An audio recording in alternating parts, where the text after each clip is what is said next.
Good evening, everyone. I will go ahead and call tonight's meeting to order. Thank you to those attending in person tonight and those staying engaged by watching the recording at a later date. The public is reminded that if they wish to speak during community comment, they will need to fill out a speaker form located in the lobby on the table and turn it in to Board Secretary Kim Coven, seated at the end of the table on my left. Comments will take place during the designated community comment portion of the agenda. And before we dive into tonight's agenda, I want to take a moment and introduce those seated at the table with me. To my right, Superintendent Degner, Directors Pilcher Hyatt, Eastham, Vice President Williams. To my left, Directors Abraham, Clausen, Finch, and Board Secretary Coven. And with that, the first item on the agenda is our Education Showcase, which is the Borlaug Blue Ribbon School Award. Superintendent Degner, do you want to start us off? I would just like to introduce Principal Chopa and say congratulations to her and her team.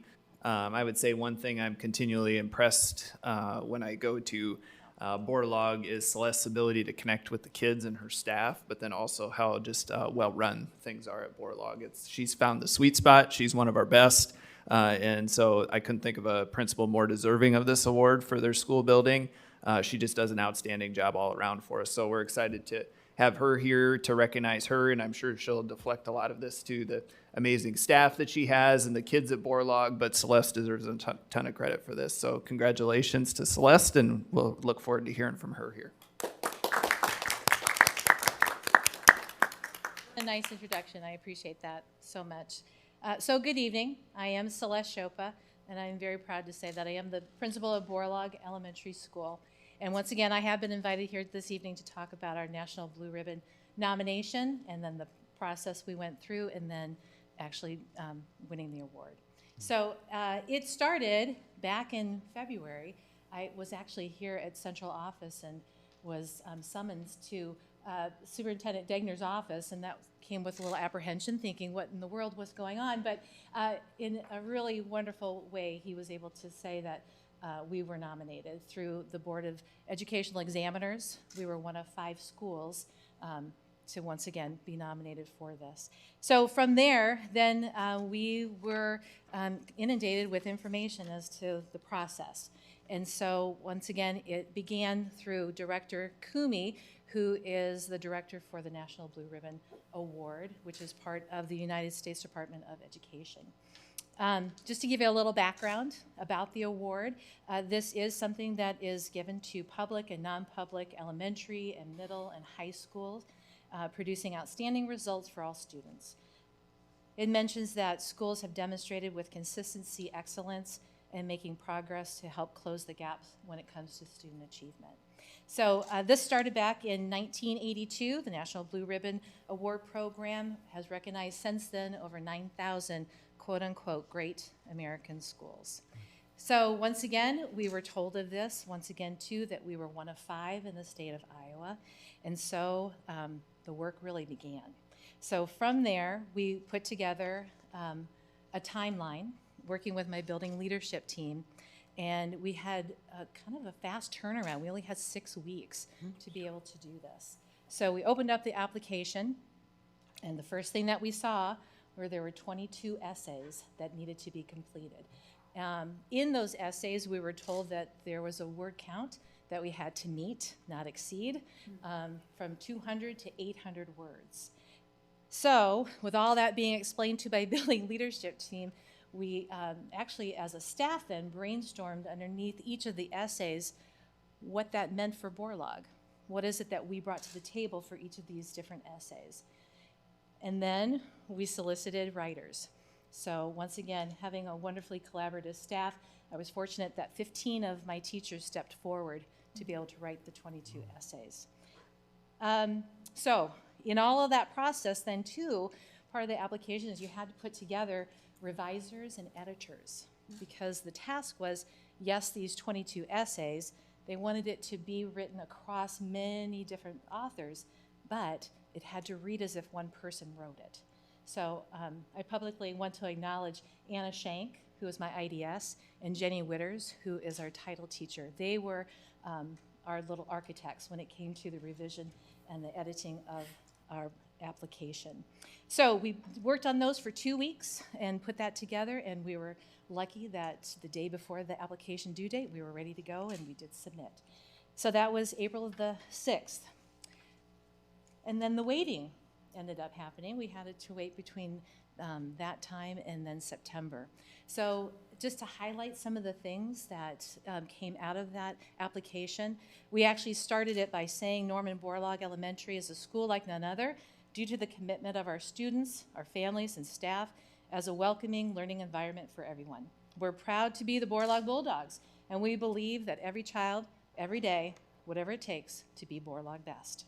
So overall, our hope is that all of the people that are part of our community, regardless of role and background, feel that our school is a safe, supportive, inclusive, and culturally responsive place for learning. So hopefully in those words you heard, high reliability schools, HRS. And that was one of the really nice things out of this whole process too. It was just reaffirming of the work that we were already doing to become a high reliability school in that first level 1. Some other things that we highlighted, our vision, once again talking about being that culturally responsive environment. We also highlighted our systematic approach to our data, to our student progress, once again highlighting our student support team and the work that we do with the multi-tier support services to be able to help the students that need Tier 2 and Tier 3 instruction. Another piece that we were able to highlight are our professional learning communities and the work that we do on a weekly basis. We talked about our reflective practices. We talked about our collaborative conversations to be solution-focused in that planning. Once again, continuing our commitment to our learners and their achievement. Even those words and that focus on our PLCs, once again, is really aligned with the work of HRS. So we actually then heard on September the 19th, and we received an email that said, "Dear Principal Chopa, congratulations. We're happy to announce Norman Borlaug Elementary School in Iowa City Community School District has been designated as an exemplary, high-performing National Blue Ribbon School for 2023 by the United States Secretary of Education. Your school is one of 353 schools in the nation and one of 5 in the state of Iowa for 2023. So with that, I was able then the next day to get on morning announcements and to be able to share that good news with our students. At a staff meeting, we were able to celebrate that. And then ironically, during that week, we actually welcomed the West High Pep Band because we're a feeder school. And so we welcomed them. It was part of their homecoming. And so it was just really this wonderful environment where outdoors they were playing and kids were coming and greeting. And I had this little one come up to me and say, "Is this because we're a National Blue Ribbon School?" I said, "Yes, it is. That's exactly right. They are here to celebrate. And it's homecoming too. But really it's for the Blue Ribbon Award." So once again, just to highlight the pride that in that little one's eyes really shone through that day, but also for us as a school community. We are extremely proud of the award, the work that we do to create that learning environment, and to be recognized for our accomplishments. So once again, thank you. Thank you.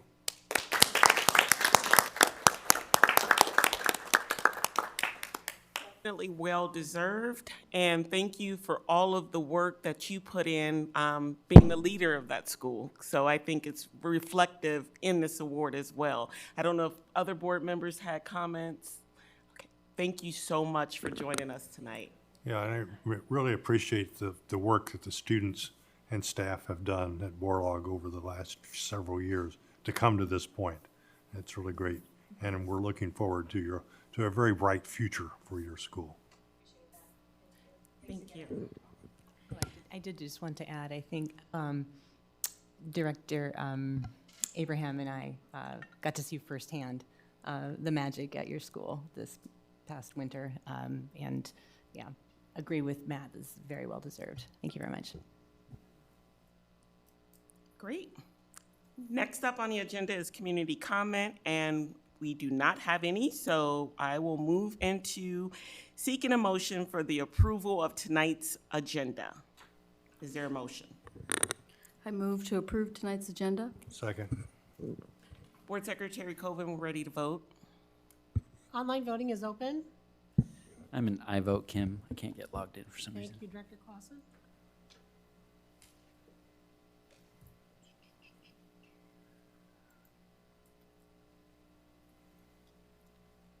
I'm an I vote too. Thank you, Director Finch. All votes have been cast, and the motion carries with all directors voting in favor. Thank you. Before we dive into the consent agenda, did anyone have any questions from their review of the bills this cycle? Hearing none, are there any items directors would like to pull from tonight's consent agenda? Hearing none, I would entertain a motion for approval of tonight's consent agenda. I move to approve tonight's consent agenda. Second? Board Secretary Coven, ready to vote? Online voting is open. I'm an I vote Kim. Thank you, Director Clausen. I'm an I vote. Thank you, Director Finch.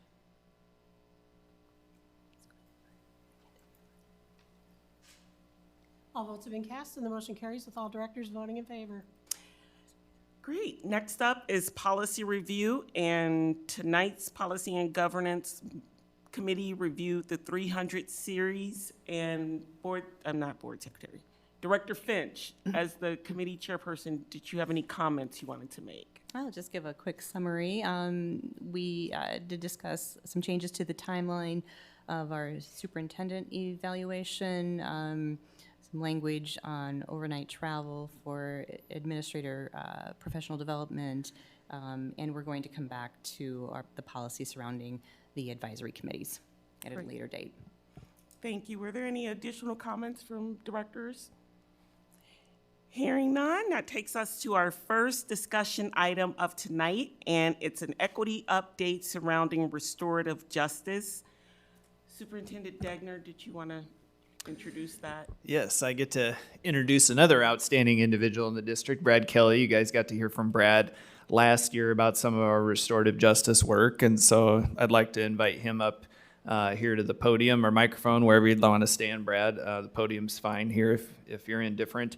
But Brad's another one of those people that just, I think, helps you be a better person by the time you're done working with him, which is an outstanding opportunity for our educators as they learn restorative practices and how to work with our kids. As, of course, we're modeling as adults what we'd like to see out of our students. And so without saying too much more, I'll turn it over to Brad. He's going to handle our equity update tonight and update you guys on what he's doing in the way of restorative justice. Great. Welcome. And that microphone will work there if you want to do that. May I plug this in? Yep. That was fast. I didn't give you enough time, huh? We like to be efficient. Wow. I could talk about how he's also awesome because we talk about hats and how bald guys need hats. So, you know, Keep going. here we go. Need a little bit more fill time as we try to get this cord over here. Yeah, right in there. Okay. Oh, something's happening.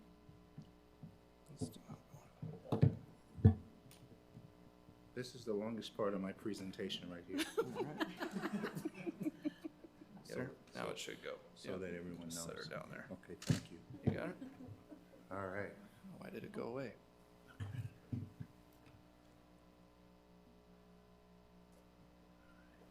There we go. Yeah, that's it. All That's right. the longest part of the presentation, just right there. Thank you for having me back and to give this update with some of the work that we're doing as a team here for restorative practices. What I like to do is just for a moment, I believe the principal at Borlaug had covered some of this too. One of the things that we've been doing with our restorative work is putting underneath the umbrella of restorative practices, looking at restorative justice, our PBIS, our MTSS, and our HRS, because if you were to put them all in a tier form, they all look like this, and the approach that we all try to have here at the district when we're implementing PBIS, MTSS, and HRS, is to have this universal understanding that nothing can be done unless there's a safe, supportive environment, and that's not just for some students, for all students. So the restorative work that we've been doing has taken on that lens of saying that if we're going to do restorative work, let's start with some of the practices that we already have in place to make for certain that we're looking at that work that we're doing through a restorative lens. So I thought I would share with you a little bit about some of the work that we have been doing. So if you would just bear with me. In 2021-22, we started our restorative rollout. And when we started that with 10 schools, and those 10 schools were, just make sure I don't miss anybody by looking at my notes. Those 10 schools that we started working with were Alexander, Hoover, Horn, Kirkwood, Liberty, Lincoln, North Central, Shimmick, and Tate, and Weber. And when we presented that to those administrators, all those administrators of that building were given a 4-day training, and then they were asked to survey their building to assess the level of RP supports that our team would give them throughout the year. And based upon that survey, the school received a monthly type of allowance. So if we were to look at Hoover, when they surveyed, I highlighted this to give you an idea, we had like a margin of like if you had 73% of your staff who were excited about the restorative work, you were given 6 hours of restorative work throughout the rest of that school year. That's in addition to the 4 days of training that those administrators had had. So then we broke it down and said, you're gonna get 6 hours, so every month, how do we break that 6 hours into February, March, April, and May? And so Hoover, in that situation, they decided to utilize some of their hours, and they utilized their hours by taking, if you'll see, like their 5th grade class helped create an empathy lesson that was rolled out for the entire district. And not only did that 5th grade class roll out that empathy lesson that was used in the equity team for PD that year, their class, those 5th graders actually went to Van Allen, and those young people sat in circle and explained to them and shared with them the importance of creating an environment that was student-driven. And some of the kids from Southeast who were part of the restorative, they were called the Justice League during the time. They helped to participate in some of that learning that happened over at Hoover. Another highlight that happened that year, that first year, Tate was the first school to actually experience learning from a universal level, like Tier 1, where we would do work with them and the staff. And then a couple of times we had to go to Tate to model what it would look like to do to repair harm for situations with some of the young people. And then we actually had the opportunity to model what a reentry level would look like if a student was suspended from school.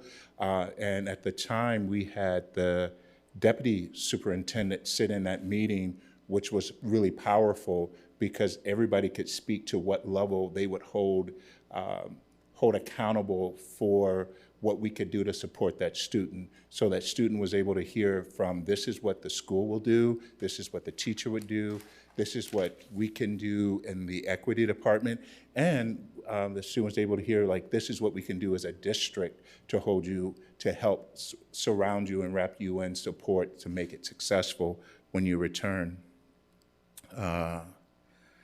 So then those 10 schools got that, and we made a point to visit each and every school. So each and every school had a one-on-one with myself about mapping out what restorative work would look like in their school and start to set dates and times for, like, how do we move forward with that. So then if we were to move to 22-23,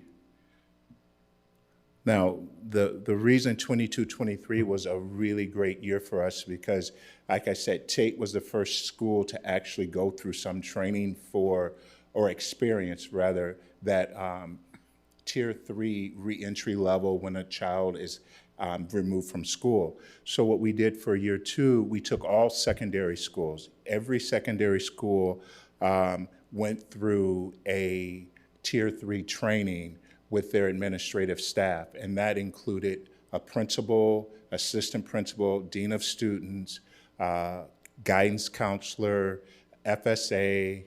We also had the behavior specialist, the NEST coordinator. So anyone in that building that held a leadership role was asked to participate in this 2-day training where we were examining how do we create a more uniform way of once a suspension of out-of-school suspension has happened, how do we welcome them back into that school environment through a restorative lens. One of the things that I would like to point out that was a real big highlight for that was that in that process where we were doing that, that was also the same year that we had that enrichment for those young ladies in the district for all the secondary schools. We also had North Central take the aspect of their learning from the previous year and say, okay, if we're going to be focused on Tier 3 this year, we still need to focus on Tier 1 with our staff. So the team at North Central said that they wanted to model what universal circles would look like if it was done from teacher to student. So every month they would hold one of their PDs in a circle format to build capacity. So they were actually learning how to implement this at a level where the students can experience it without it being like a Tier 3, a welcoming type of situation, and be able to have conversations with those students who may have been suspended from school, and so they can feel that this is still a way to wrap them in, welcoming and feeling part of the community. And then lastly, this year, I should highlight, at the end of last school year, there was 73%, we had a 73% involvement with all the schools. So we had gone from our first year with just that 10, and by the end of last year, 73% of the schools in the Iowa City School District had experienced some type of restorative circle learning, training, PD, offering, something that where the equity department had gone and given learning, and they had received learning. The thing that also happened last year was that was the first time that the equity department partnered with the learning support team, because that whole out-of-school suspension thing, that was that learning was an ask of Laura Daly's team to say, hey, how can we bring all these people together and let's have a restorative way if we're going to be looking at out-of-school suspensions, if we're going to be looking at training. I think at that time that Laura Daly's team had started to supervise the people that were going to be in the nest and in the space, and Laura had asked that we could wrap her team around in some restorative practices to make for certain that any child that would have to experience the nest or the space room would experience it through a restorative lens. So that was awesome to be able to say there's a department that's partnering with us with some of this restorative work. And so then when we get to this year, the most exciting thing was we actually had 7 more schools, and out of that 7, 4 of them were brand new schools that actually experienced with their administrator and their team a restorative practice 2-day training We also had some people from Laura Daly's team participate in that, and some of the people from the special education team participate in that. And what we did, we talked about how we could move forward with utilizing restorative practices as that umbrella approach to make for certain that when we do these practices, that every student is being reached and wrapped on, or loved on, if you would, from a restorative perspective, and trying to allow people to understand that restorative practices is just not another thing that you do. Restorative practices is what you do with all the things that you say that you're going to do in the school, whether that's HRS, PBIS, MTSS, and you have this restorative lenses for that work. Was there a highlight for that one? Not a real big highlight for that one. I do have to highlight that it was last year where Penn, even though they were not part of the team, that administrator had taken him and his IDS worker went over to Shimmick and actually saw a restorative practice working in a first grade class to actually say, how can we roll this out at our building? So there are so many buildings and so many administrators and so many people who are really excited to, as Laura would say, get this good free learning, because this is that good free learning where I think that if the district were to spend money, they would be spending a lot of money to have someone come in and say, this is how you do restorative. I'm just grateful that the district was able to look and say, we have people who are already doing that work. Let's go ahead and try to do that work in a more collective understanding and not in these silos. Because if you're doing restorative practices at one school, it may feel and look a little different at another school, yet it shouldn't be drastically different with the approach where like restorative practices is, let's put people in a circle, let's circle up because there's harm, instead of saying, hey, let's circle up and try to build community. And with that, I think, yeah, the only other thing I wanted to share with you all was this is for the schools who have not gone through any type of training. We do have this restorative justice request form, and it looks a little like this. And this comes to the team, and so then you fill it out, you get the date of submission, the email, and then you actually have the opportunity to say what it is that you're requesting.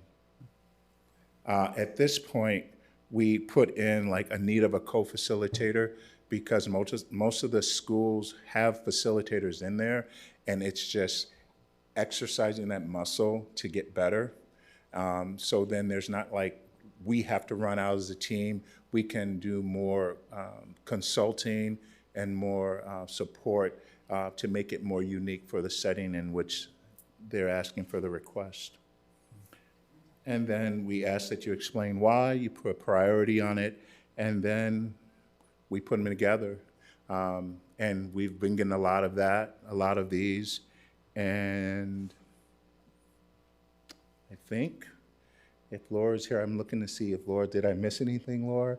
And then Laura would say, oh yeah, tell them about, yes, I'll tell you about the restorative.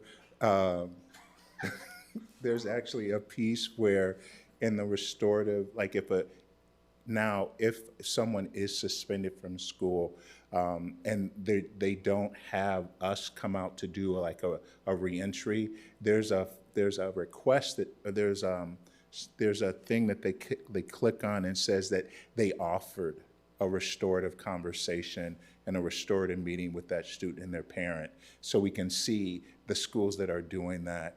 And as of now, I want to say we have about 15 schools who've been utilizing that practice since the beginning of the school year. All right, so then this was my last thing right here, questions. Okay, I will open it up to directors. I have a question for you. I think maybe you can answer it, but if you can't answer it, something to think about in the future for us to understand is in different schools, whether it's the way the junior high uses the practices, or the high school, or the elementaries. I'm just curious about when the practices are most often useful in terms of what you're restoring and what is needed at those different ages. That's a great question because, and I hope I can answer this the way that it's intended. For instance, Van Allen, this past summer, they went through restorative practices as a team. And Hoover had spoken to some of those kids at Van Allen to talk about Empathy Warrior. So Van Allen, they included those kids in their learning for restorative practices as the part of their team. Now what happens is once they get to North Central, Colby has a team of students that work in a restorative mindset, somewhat like Southeast, where the kids work and they have like this restorative justice mindset. So then when the ideal is for them to experience these things, so when they get to junior high and high school, they already have a way to build community. So then if you do have to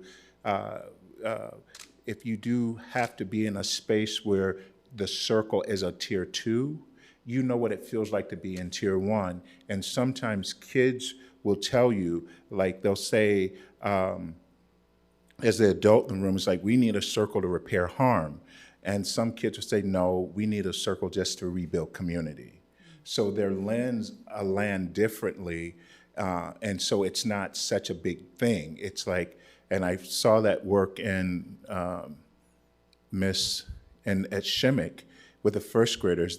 Something happened at recess, they ran in, it's like they got their little thing, they have like their little values and they put it on the floor and they were gonna circle up because something happened that they didn't like in recess. And that was their way of saying, let's just rebuild community. We don't have to say that this person harmed me, we just go back to the values. So the ideal is if you do it through that universal lens, it will look the same in junior high, elementary, and high school if the kids experience what it feels like to have that universal tier 1 feel. Yeah, I really appreciate that story, just that one story you just told about. These are first graders, and they're dealing with something they felt harmed by in this, just this really mature way, this really emotionally mature way that many adults we see every day have no emotional intelligence to handle their own sides, and these are 6 and 7-year-olds who are able to do that. So I just speaks to the power, and also the power that, the way this started, it wasn't something the district came up with and imposed. It really has been a grassroots thing, just people experiencing this being an effective tool in their community. But now that we can systemically sort of look at all of our acronyms and all of our systems right through this lens, to me, that's the staying power of this practice. And I just appreciate everyone's work. And it's exciting, just to see how far it's come and that we're building sustainability to keep this going. Thank you. Brad, thanks. A very helpful presentation and discussion. I just want to illustrate or tell you about something that I have happened over and over again in the last few years since I've been on the board. And that parents have said in one way or the other, this experience with their kids. My child has been bullied by, usually they know a student, I don't know their name, but usually they know a student that's bullying their child. And this has been going on for more than 1 year.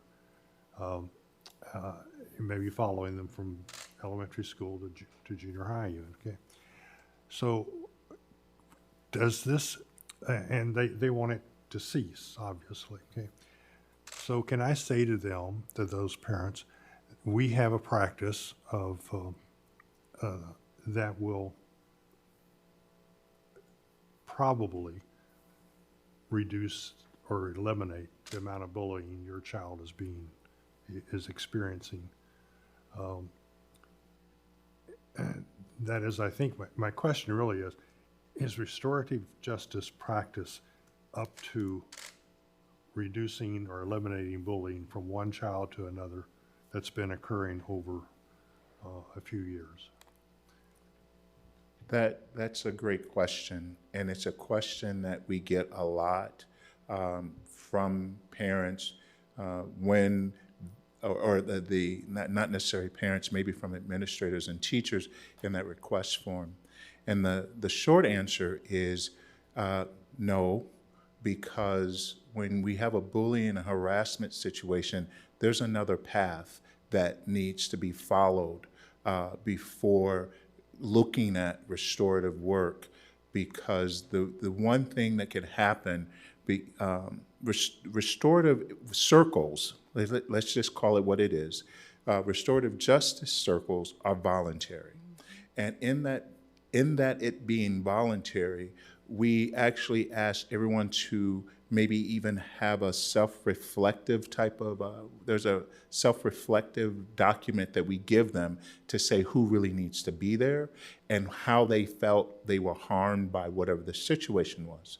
So when you look at putting young people together who are in a bullying situation, the first protocol is to make for certain that they contact Sharita Martin if it's a student to student, and then I believe as it progresses, it needs to go to Kate. So then we have protocols that we have to look at, let's say, let's do this avenue, because then after we can do the investigation and find out all the things, then we can say, if we were to put these young people in a room, are we going to cause more harm? Mm-hmm. And if the answer is that we'll cause more harm, or now it'll be a retaliation, then we just set, now that's never, that community is never going to mend the way it could. Now, once the investigation piece has happened and everyone has said, you know what, there can be some type of restorative conversation. And I stress that by saying restorative conversation, because a circle means a circle. If I just put chairs up for you, me, and Matt, that's a triangle. So we're not having a restorative circle, we're having a restorative conversation. And I think that that's what we've been working with some of the administrators with, like, you have tools. Are you utilizing them restoratively? And are you utilizing the bullying harassment form restoratively? Are you utilizing student services with Kate restoratively? We're always going to be there to partner up. And sometimes we do find that once those other things have been addressed, then it's natural for kids to want to sit down and have a conversation and not cause more harm. Thank you. That is a great question. Thank you. Thank you. It's a great response. I'm just incredibly impressed at how quickly you've ramped up from where we started, and I feel like we've reached a tipping point with this, where our students, it's part of their toolbox now, and I think this really shows what the power of having the full support of the superintendent and his team Yes. behind this grassroots movement, and so I'm very proud of that. One question I do have is, I'm curious about the re-entry circles and how those are going, and maybe it's too soon to know, or there haven't been enough of them to have enough data, but are we seeing like improvement in behavior, less duplication of suspensions because of these re-entry circles, and what's your view on that? The re-entry circles are really designed to address, as we like to say, kill the offense and not the offender. So in order for that to happen, where you can see that decline, a reentry circle needs to be designed strategically. And so if you have the wrong people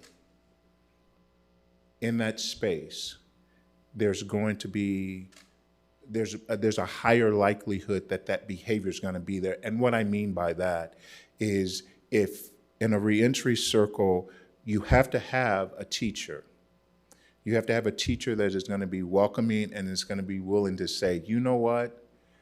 The example I like to give, and I know this is being recorded, so I have to be very careful. With my sons, there's no way in the world that I would look at them and say, I'm kicking you out of the house for 4 days for what you did. And so when we look at kicking kids out of school, we're looking at why are we kicking them? Are we doing more damage by just saying you have to be out of here? Now, I know we don't have this restorative thing where it's all going to be restorative without some type of consequence for behavior. So when we look at suspending, when we bring people to the table, the people at the table need to be able to say, I can look past what you did, welcome you back into class, and this is a new day.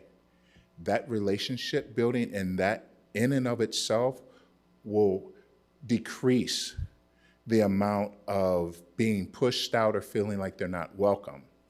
So to answer your question, we don't have that data. I do know that when a restorative reentry meeting happens, it happens because that's the day the parents can show up. It happens 2 days before the child comes back to school, so you can assess whether or not you need another day out, or when they come back, they need maybe in school. It's also very advantageous to have a young person who's like, I'll be your buddy, I'll help you out. And to have everyone in that space have a role that's designed in their success. So then that accountability piece is, we're all here to grant you support. Like I had mentioned with the one where Tate was at, having the deputy superintendent there at that time was very powerful, because it's like, this is how the district can support you. So then there's no confusion with the parent that this is what the district can do, this is what the school's going to do, this is what the teacher's going to do. And when you layer that, then that child feels like, I can do this. The whole idea of doing this reentry the way that we were doing it was to get away from, you're suspended and you come back on Friday and we have a conversation and you go right back to class. There needs to be that buffer, because sometimes there is, and I can speak to that because when I worked at Southeast, sometimes I would be like, okay, I need to get myself together because this kid's coming back and they need me to smile at them. They need me to smile at them. And if I could not smile at them, I wanted to make for certain that they did not see me. Mm-hmm. So I think that that's the part where it's like, be very strategic with who you invite to those reentries, because then you will see things decrease. And if not, you will see things stay status quo or get worse. Great. Thank you so much, Mr. Kelly. Your presentation was very informative and exciting to see all of the hard work that you and the other partners in the equity team have done over the last 3 years. And I'm looking forward to the next time we have you back to hear how much more success you have. Oh, and one more thing. November 8th, I forgot to admit, we will be circling back with those young ladies from last year. Good. So that's the other part that we try to do with the restorative work, is always make for certain that we're circling back to give support. So November 8th will be the day that we're gonna reconnect with our Black and brown young ladies from that enrichment experience from last year. Great. All right. Thank you so much. Thank you. Next on the agenda is the legislative compliance update. Is this Superintendent Degner? Yes, this is me, and have some team members here. If you guys have questions, we'll do our best to answer them too. But I just kind of thought it was a good time, based on some individual conversations with you guys, to come back as well around legislative compliance and where we're at in that process. There was several bills that were passed last legislative session. We did a comprehensive review with you all at different points, but a few in particular. We know since the spring, we've had the passage of the bathroom bill, Senate File 482, and worked to implement that right away. It was effective upon signature, and so we've been implementing that in our school buildings and making sure we were compliant in that regard. The other one that happened the first week of the legislative session was vouchers and educational savings accounts. We're working to understand the impact on our certified enrollment that was due here October 1st and to see what that impact is. You've probably seen some of the releases from the state about the total numbers for Johnson County in compared to other counties throughout the state. We also had a House File 430 mandatory reporter that all employees 18 or over are now, or 18 and over who have contact with children are required to go through the mandatory reporter training. So that was a lift for us at the beginning of the year to make sure that all employees were covered through that. In the past, it had just been certified staff, teaching staff. House File 560, appropriations. That might not have caught your attention much, but that moved all of our job postings over to Iowa Works. Not been the smoothest platform. I'm sure the HR team would talk to you about that, but that was a big lift as well internally, right? To move everything from one system to another to have jobs posted. Most recently, you've seen on your board agenda the discipline bill, House File 604. You guys approved that in policy. We're working on an admin regulation for that, but there's a couple key parts there that have been additional tasks for our staff. There's a notification requirement, which really removed kind of some judgment decisions, I would say, out of building-based staff about, you can probably imagine some scenarios where something may have seemed more credible that you would learn a parent about, where something else may have been a conversation with the child and a notification later to the parent. But especially for our elementary principals that don't have a lot of support staff to rely on, that's taken a lot more phone calls and meetings home. Now there's also the IEP requirement for a functional behavior assessment for a student if they're either engaged in an act of violence or threatening an act of violence, and an IEP meeting needs to be held for that student at that time. So we're working to operationalize all of those aspects as well since you've approved that policy. That's the one policy that we've actually received some written information on from the Department of Ed that you know has informed that work. The really big one, Senate File 496, Transparency and Bill of Rights, created some conversation here again in the district as we communicated out some of the work we've been doing around libraries.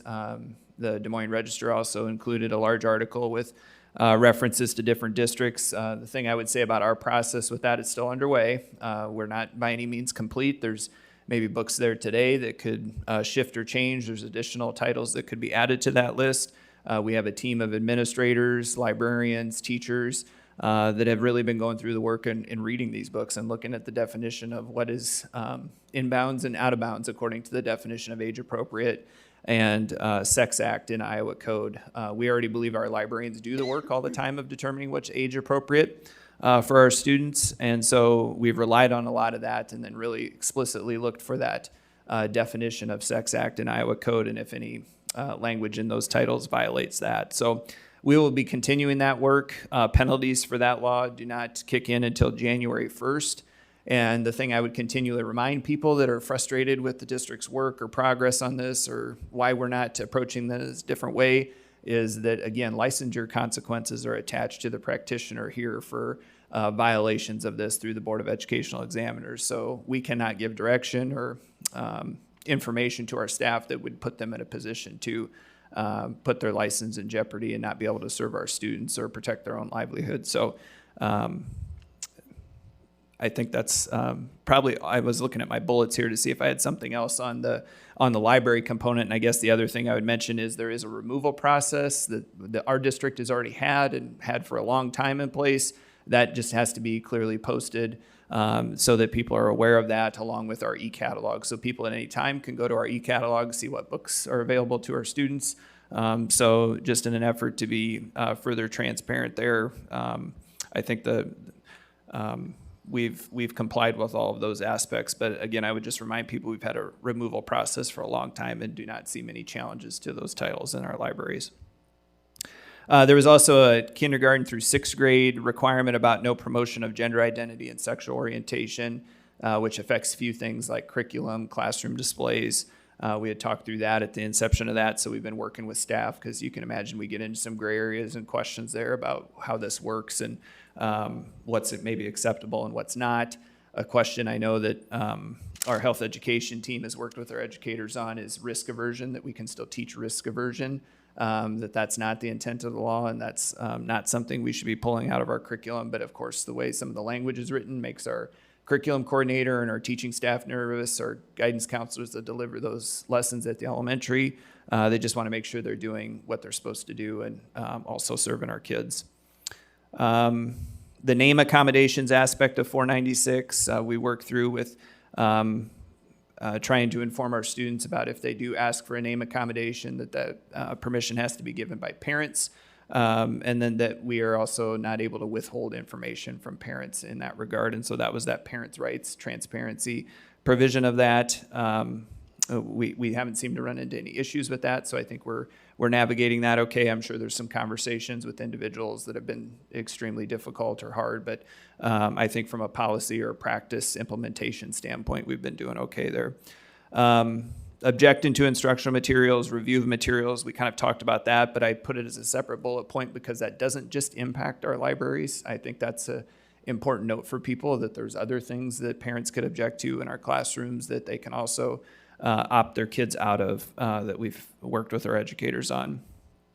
We talked a lot about notifications of threats or acts of violence. This one's more specific to bullying and harassment, what's written into 496, and making sure that we're curing the environment. Brad did a nice job of handling that conversation through the RJ, that our first responsibility is to end the bullying and harassment, right? And this gives parents the option to have the right to ask for a different attendance center, was a new piece of this law.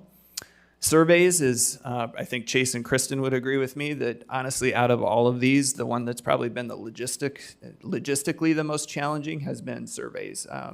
And I would just say that on the logistic end, because we understand the heaviness of some of these other pieces, but logistically trying to figure out how we get data back from parents and students has been really challenging. We kind of missed that August window because we weren't timely enough to be able to ask for these things in August because of the passage of the legislation and the guidance we had.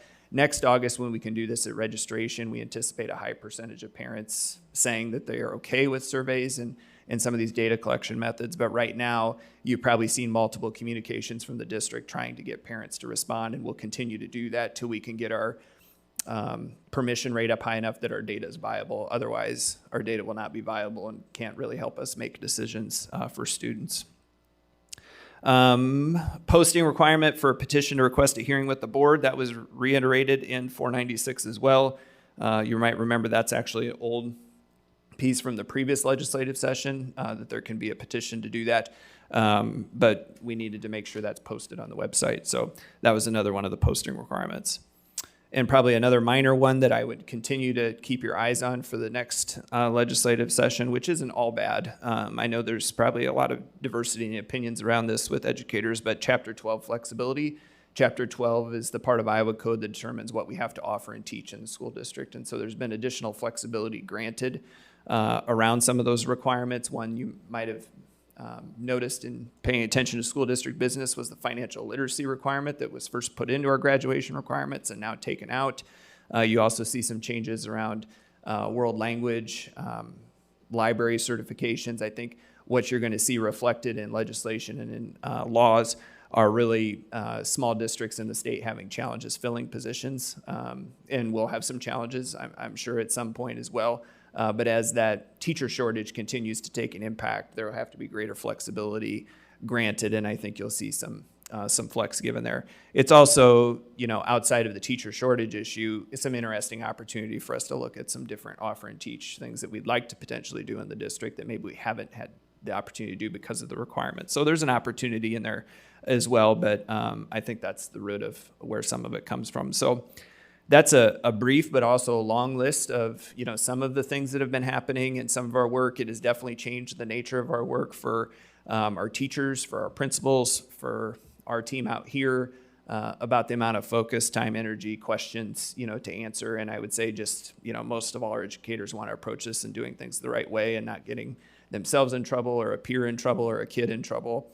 And so we're really trying to give them the best guidance we can through working with legal counsel on that. And if we learn something new, then of course we try to turn and communicate that out right away too. So any questions you have, I'd be happy to answer, but that's kind of a brief update for tonight. I have a quick question. one of the things that I'm most concerned about is the survey law. Once we get it built into registration and hopefully begin, I like the term viable data, are we going to be able to track if we have gaps in populations who are responding? And let me back up and say, because Yes. we all rely on the survey data to do a lot of our work.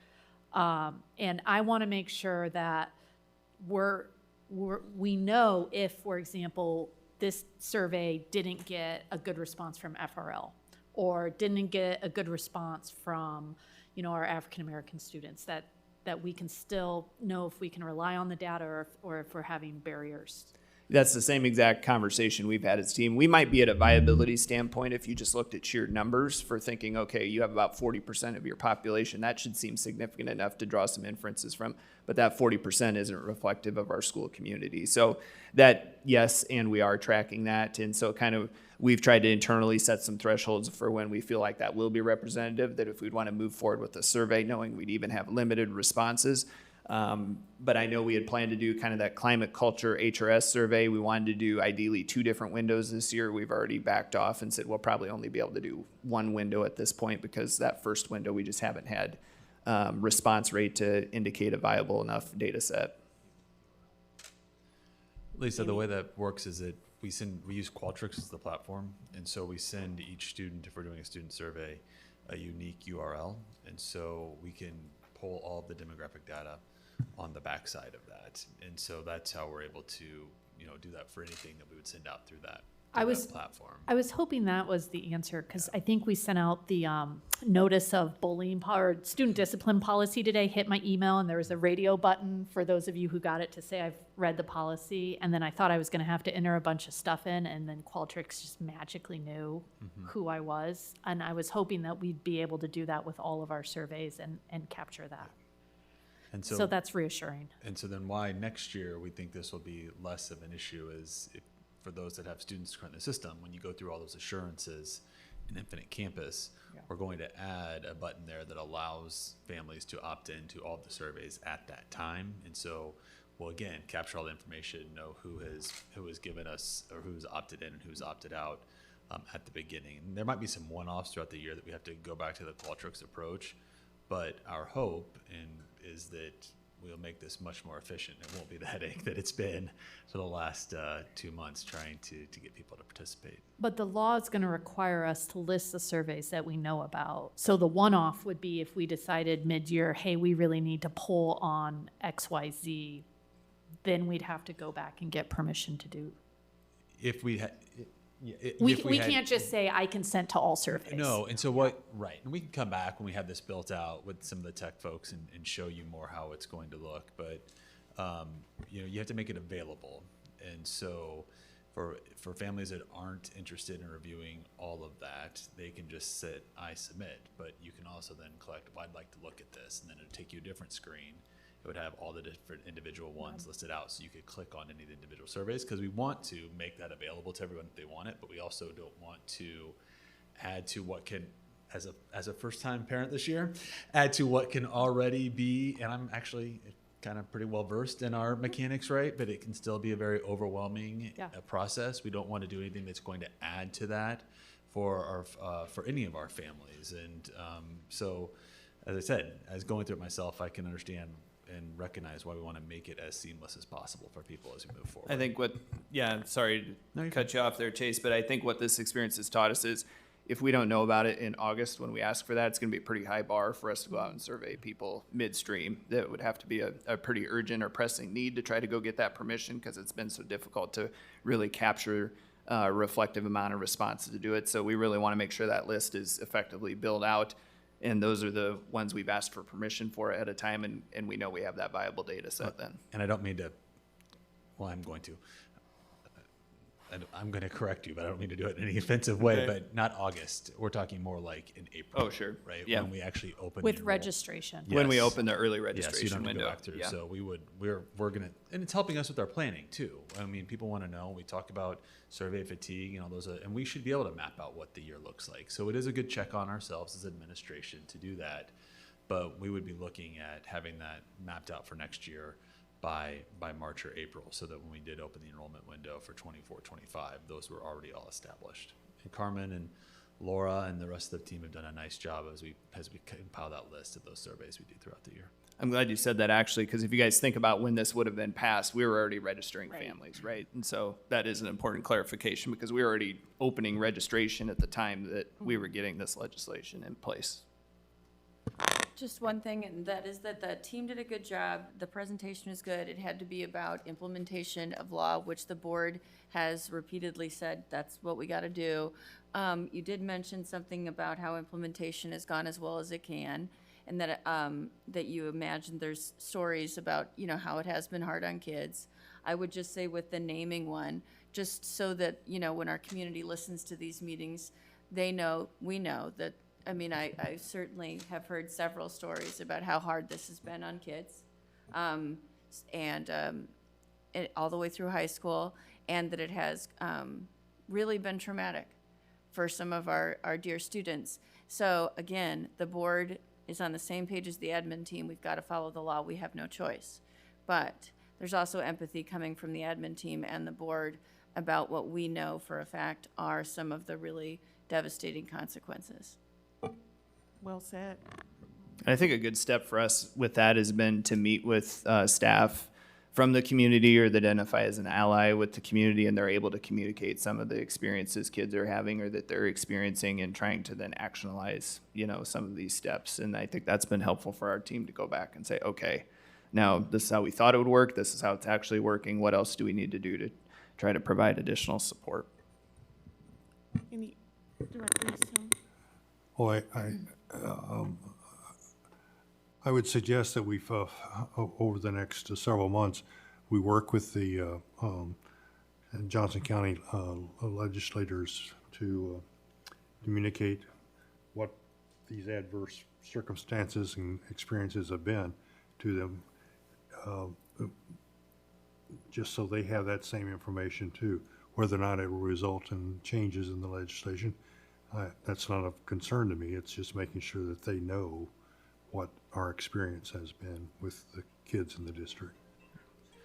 One of the pieces of feedback that we've heard from some folks that are close to the situation in Des Moines and for us here in Johnson County is that if we have connections with legislators outside our district, across on the Republican side, we might want to try to reach out to them to let them know the impacts as well. Is that that they are interested in hearing some of those stories as well. And so, while of course our direct reach is to our current legislators, if there are ones that we can connect with, specifically the majority party, that they are also interested in hearing some of those stories, in looking at ways to collaborate as we move forward. So I think that's great advice, Director Eastham, but that would be my only add-on, is if we have some of those connections beyond our own group, we should try to reach out to those folks as well. Yeah, and I certainly agree with that, Chase, and we definitely need to pursue talking with legislatures from no matter what their party is. And I bring that up because it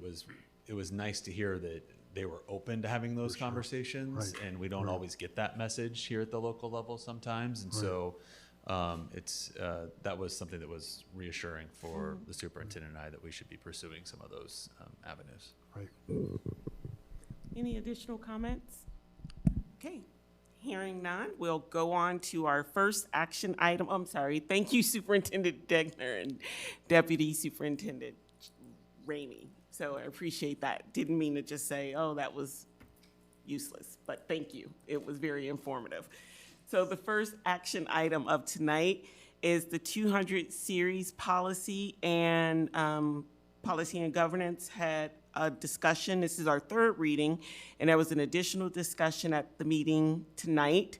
And so I would open it up for a motion to accept the series with the additional edits that was discussed tonight at Policy and Governance. I move that we approve the 200 series with the additional edits that were discussed at tonight's meeting. Second. Is there any further discussion? I would just say that people need to know that a lot of detailed and boring work goes into these conversations, and we do those in committee meetings. And obviously there were members tonight that did it before they came to the meeting, and that's the part of being on the school board that's not quite as exciting, but I'm grateful that that work got done. So thanks to everyone that participated in these kind of changes and the process. Speak for yourself. I thought it was really exciting. Hey, I did too, Mark. I thought it was great. that's okay. Okay, there was a motion and a second. Board Secretary Coven, ready to vote? Online voting is open.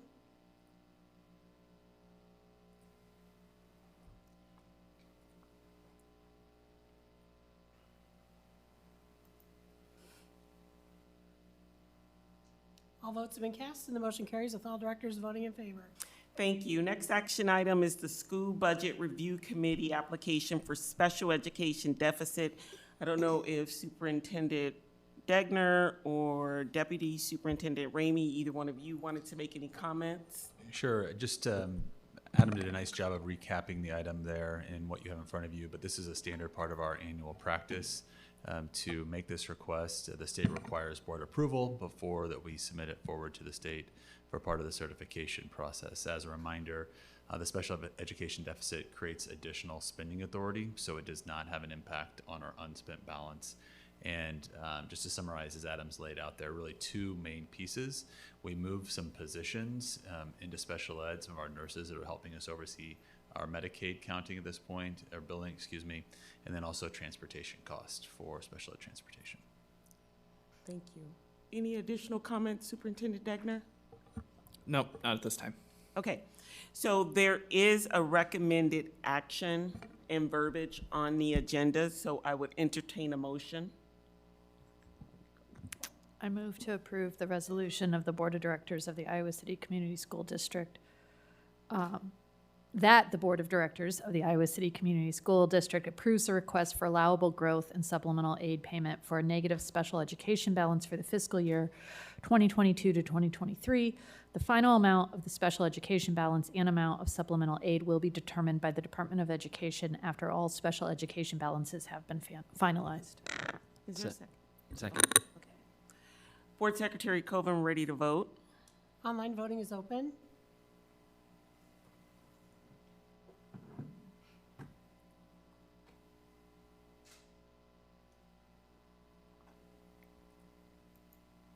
All votes have been cast, and the motion carries with all directors voting in favor.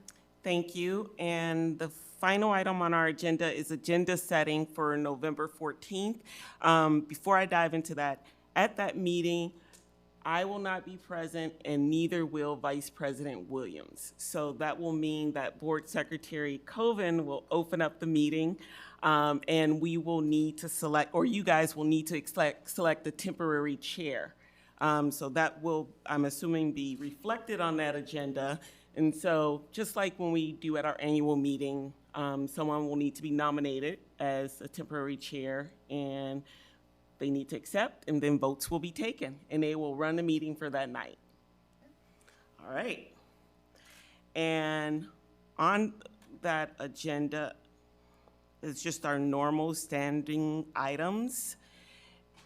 Student representative updates, our public hearing for the district calendars, and another review of the 300 series policies, as well as several presentations. So it looks like it's going to be a full night, but if there are parking lot items board members want to share, Director Finch? I have an item, and this pertains to the upcoming program of studies that we will be approving at the end of November. And just, you know, in the sake of transparency, I guess I'd like to discuss more about the removal of Earth and Space Science from the 8th grade curriculum and how that might affect our music, journalism, and Project Lead the Way programs in high school if students are doubling up in science. So I don't know if that would fit into the 14th or, I mean, unfortunately, we're kind of in a crunch period here. So We are. Superintendent Degner? Okay. Okay. They will try that. But I also forgot to mention that we received notification that we will have a closed session on November 8th at 5 o'clock. So that concludes our agenda setting. I would entertain a motion to adjourn. So moved. Second. All in favor? Aye. Aye. Thank you, everyone. Have a great night.